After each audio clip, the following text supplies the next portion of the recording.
আসসালামু আলাইকুম ওয়ারাহমাতুল্লাহি ওয়াবারাকাতুহু। প্রিয় দর্শক, আপনি অনেক দিন ধরে অপেক্ষা করছেন, তাই না? হয়তো এমন একটি সময় গেছে যখন আপনি একা বসে ভাবছিলেন, আর কত আর কত কষ্ট সহ্য করব।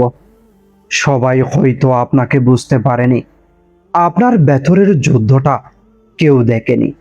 আপনি হাসছিলেন বাইরে, কিন্তু ভেতরে ভেঙে পড়েছিলেন। প্রতিদিন রাতের অন্ধকারে চুপচাপ চোখের পানি ফেলেছেন, কারো কাছে বলেননি, শুধু আল্লাহর কাছে বলেছেন, ইয়া আল্লাহ, আর পারছি না। তো প্রিয় দর্শক, আজকের এই ভিডিওটি আপনারই জন্য, কারণ আপনার সেই অপেক্ষা, সেই ধৈর্য আজ একটি নতুন মোড়ে দাঁড়িয়ে আছে। প্রথমত, কষ্টের বাস্তবতা। আপনি একা নন। আপনি যদি মনে করেন আপনার কষ্টটাই সবচেয়ে বেশি, তাহলে শুনুন, এই দুনিয়ায় এমন অনেক মানুষ আছে যারা প্রতিদিন ভেঙে পড়ে, কিন্তু কাউকে দেখাতে পারে না। কেউ পরিবার নিয়ে কষ্টে, কেউ অর্থের অভাবে, কেউ ভালোবাসা হারিয়ে, কেউ নিজের স্বপ্ন ভেঙে যেতে দেখে। আর এই কষ্টগুলো একটি মানুষকে ধীরে ধীরে নিঃশেষ করে দেয়।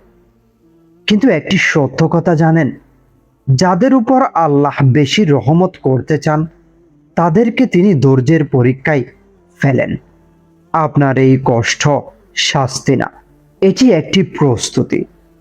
তো প্রিয় দর্শক, এরপরেই হয়, কেন আল্লাহ দেরি করেন? আপনি হয়তো অনেক দোয়া করছেন, কিন্তু মনে হয়েছে কিছুই হচ্ছে না। তাহলে প্রশ্ন আসে, আল্লাহ কেন দেরি করছেন? তো প্রিয় দর্শক, শুনুন, খুব গভীর একটি কথা। আল্লাহ কখনো দেরি করেন না, তিনি সঠিক সময়ে দেন। আপনি আজ যেটি চাইছেন, হয়তো সেটি এখন আপনার জন্য ভালো না, অথবা আল্লাহ আপনার জন্য তার থেকেও ভালো কিছু রেখে দিয়েছেন। আচ্ছা ভাবুন তো, যদি সব কিছু আপনার চাওয়ার সময়ে হয়ে যেত, তাহলে কি আপনি আজকের এই মানুষটি হতেন? এই কষ্ট, এই অপেক্ষা আপনাকে শক্ত করেছে, আপনাকে আল্লাহর কাছে নিয়ে এসেছে। তো প্রিয় দর্শক, এরপরেই ধৈর্যের ফল নিশ্চয় আসবে। ধৈর্য মানে শুধু চুপ করে থাকা না, ধৈর্য মানে কষ্টের মধ্যেও আল্লাহর উপর ভরসা রাখা, হারাম থেকে নিজেকে বাঁচানো, নামাজে দাঁড়িয়ে কান্না করা, আর বিশ্বাস রাখা আল্লাহ আছেন। আপনি যদি এতদিন ধরে ধৈর্য ধরে থাকেন, তাহলে শুনে রাখুন, আপনার জীবনে পরিবর্তন আসবে। হয়তো আজ না, কিন্তু খুবই শীঘ্রই আপনি এমন একটি সুখবর পাবেন, যেটি আপনার সব কষ্ট ভুলিয়ে দেবে। এটি কোনো গল্প না, এটি আল্লাহরই ওয়াদা। তো প্রিয় দর্শক, এরপরে হয় সুখবরের ইশারা, অর্থাৎ পরিবর্তনের শুরু। যখন আপনার জীবনে ভালো কিছু আসতে থাকে, তার আগে কিছু ইশারা দেখা যায়। হঠাৎ করে মনটা আল্লাহর দিকে ঝুঁকে যায়, আগের গুনাহগুলো খারাপ লাগতে শুরু করে, নামাজ পড়তে ইচ্ছে করে, একাকিত্বে শান্তি পাওয়া যায়, আর ভেতরে ভেতরে একটি আশা জন্মায়। এই অনুভূতিগুলো কোনো সাধারণ ব্যাপার না, এগুলো আল্লাহর পক্ষ থেকে ইশারা, মানে আপনার জীবনে পরিবর্তন আসছে। তো প্রিয় দর্শক, আপনি কি খেয়াল করেছেন, আগের মতো আর সব কিছু লাগে না? যেই জিনিসগুলো এক সময় খুব ভালো লাগতো, আজ সেগুলোই ভেতরে ভেতরে অশান্তি তৈরি করে। হাসছেন ঠিকই, কিন্তু হঠাৎ করে মনটা চুপ হয়ে যায়। মানুষের ভিড়েও নিজেকে একা লাগে। কেন জানেন? কারণ আল্লাহ আপনার হৃদয়টাকে বদলাতে শুরু করেছেন। আগে যেখানে আপনি দুনিয়ার পেছনে ছুটতেন, এখন সেখানে আপনার মন চাই একটু শান্তি, একটু নির্জনতা। আগে যেখানে গুনাহ করতে খারাপ লাগতো না, এখন ছোট্ট একটি ভুলও ভেতরটা কাঁপিয়ে দেয়। আগে যেখানে দোয়া করতে ইচ্ছে হতো না, এখন কষ্ট পেলেও হাত উঠে যায় আকাশের দিকে। এই পরিবর্তনগুলো দুর্বলতার লক্ষণ না, এটি হচ্ছে আল্লাহ আপনাকে নিজের দিকে টেনে নিচ্ছেন। তো প্রিয় দর্শক, মনে রাখবেন, বড় সুখ আসার আগে আল্লাহ মানুষের অন্তরটা পরিষ্কার করে দেন। আপনার ভেতরের এই অস্থিরতা, এই নীরব কান্না, এই পরিবর্তন, এগুলোই প্রমাণ আপনার জীবনে বড় কিছু আসতে চলেছে। তো প্রিয় দর্শক, এই সবগুলোর পর এখন কি করবেন? এই সময়টা খুবই গুরুত্বপূর্ণ। আপনি যদি চান আপনার জীবনে সত্যিই সুখ আসুক, তাহলে আজ থেকেই কিছু কাজ শুরু করুন।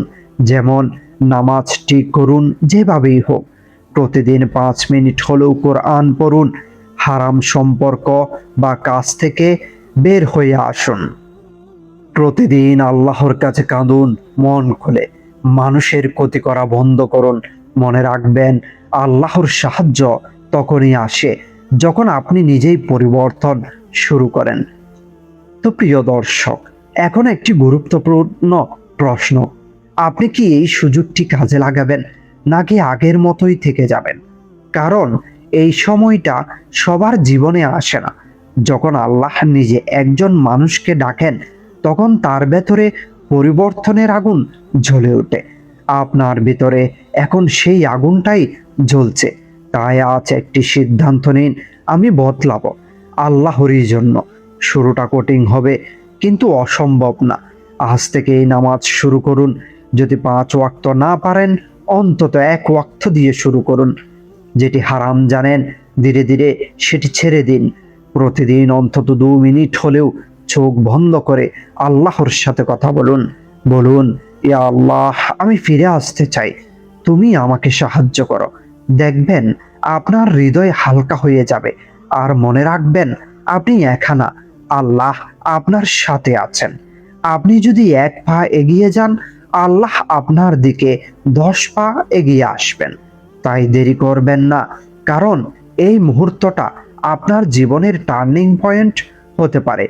আজ আপনি যেই জায়গায় দাঁড়িয়ে আছেন, সেটি আপনার শেষ না, এটি শুধু একটি অধ্যায়।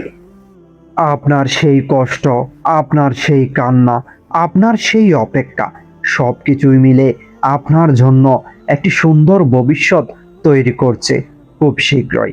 আপনি এমন একটি খবর পাবেন, যা শুনে আপনি বলবেন, আলহামদুলিল্লাহ, সব কষ্ট সার্থক ছিল।